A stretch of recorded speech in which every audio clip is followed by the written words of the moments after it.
सोने के खड़उआ प्रफुल्ल भैया खुटुर खुटुर याम चुटुर चुटुर याम हो। अरे कहाँ बटी बहिना हमार कलश गोथिया बहू। अरे कहाँ बटी बहिना हमार कलश गोथिया बहू। सोने के खड़उआ विनय भैया चुटुर चुटुर चल खुटुर खुटुर चल हो। अरे कहाँ बटी दीदी हमार कलश गोथिया बहू।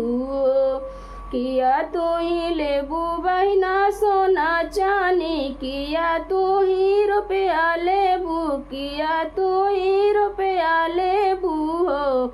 बहिना किया तू ही हंसराज घोड़वा कलश मोर गोथहू हो।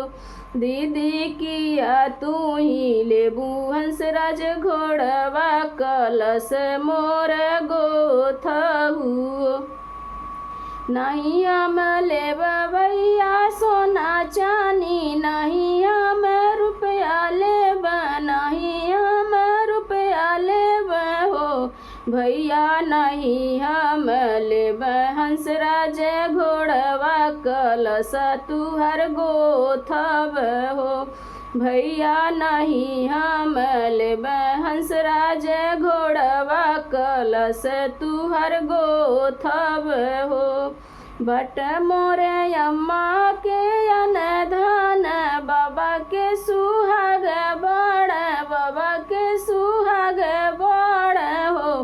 भैया जुग जुग बट मोर कुलवा कलश हम गोथब हो।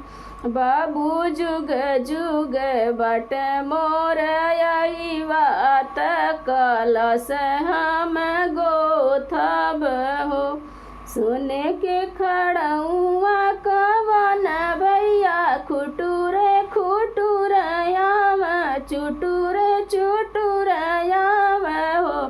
अरे कहाँ बड़ी बुआ हमार कलश मोर गोथहू। अरे कहाँ बड़ी दीदी हमार कलश मोर गोथहू।